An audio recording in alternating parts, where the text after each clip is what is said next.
And marker.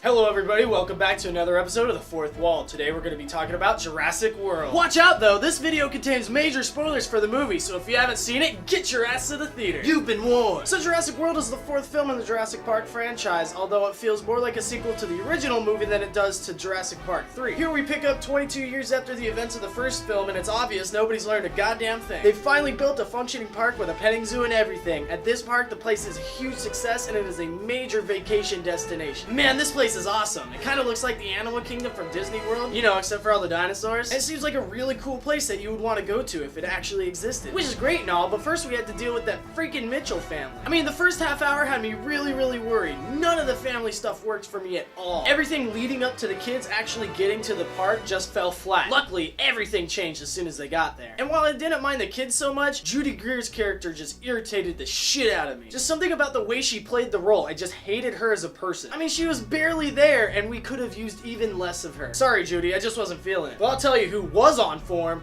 Chris freaking Pratt. This guy's just getting better and better. He was great in Parks and Rec, he was awesome in Guardians of the Galaxy, and he seriously kicked ass in this movie. Essentially, he's like those guys in Africa who tame and domesticate wild hyenas, but instead of hyenas, he trains raptors. The scene I was most worried about from seeing the trailer was the scene where he saves the dude after he falls into the raptor pit. The trailer made that scene look like it was part of some sort of show, like a lion tamer at the circus or something. I was relieved when it was a serious scene and that it was clear that Pratt was in danger the whole time, and every time he stepped into that pit, he risked his life. It very easily could have been like, hey everybody, look at me, I trained these raptors, now they're gonna do everything I say. Which would have been terrible. I'm so happy it went down the way it did. Now let's talk about Bryce Dallas Howard as Claire. I was kind of worried when we were introduced to her. She was the stuck-up business bitch who didn't have any time for her family. It's a character we've all seen 100 times. Luckily, that didn't last long and shit started going crazy left and right. Her character had so much development, she went from business bitch to kick-ass female role model, and I bought every second of it. Speaking of kicking ass, how awesome was it to see her taking out dinos with a shotgun while wearing heels? I definitely want her on my team. The little romance between Chris Pratt and Bryce Dallas Howard could have been really hokey. Actually, it almost was. But these two do have the chemistry and eventually they make it work. Speaking of Claire, I want to talk about her assistant Zara.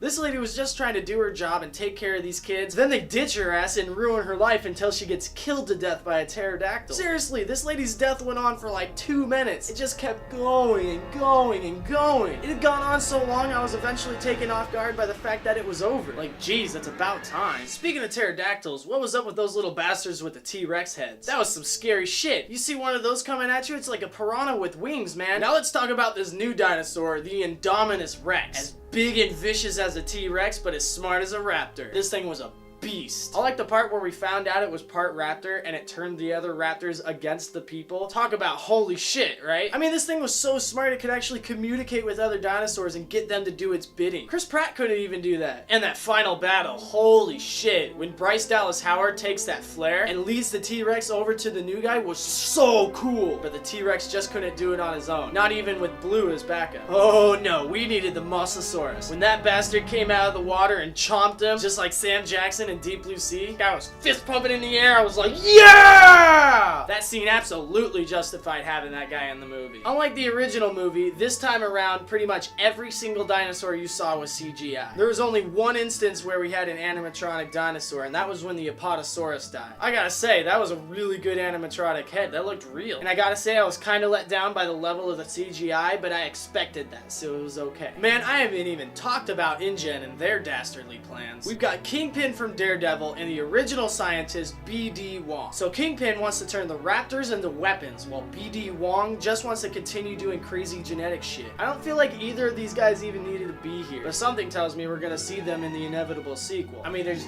gotta be a sequel to this movie. It made like 500 million opening weekend. So Jurassic World may have had a few hiccups along the way, but it was an extremely enjoyable experience nonetheless. The dinosaurs may have been CGI, but they were cool, and Chris Pratt killed it along with Bryce Dallas Howard, which is why Jurassic World gets an 8.5 out of 10. Thank you for tuning in to another episode of The Fourth Wall. The next time you see me, I'm going to be talking about Pixar's Inside Out. Until then, go ahead and hit the subscribe button. Go on, it's right there in my hand.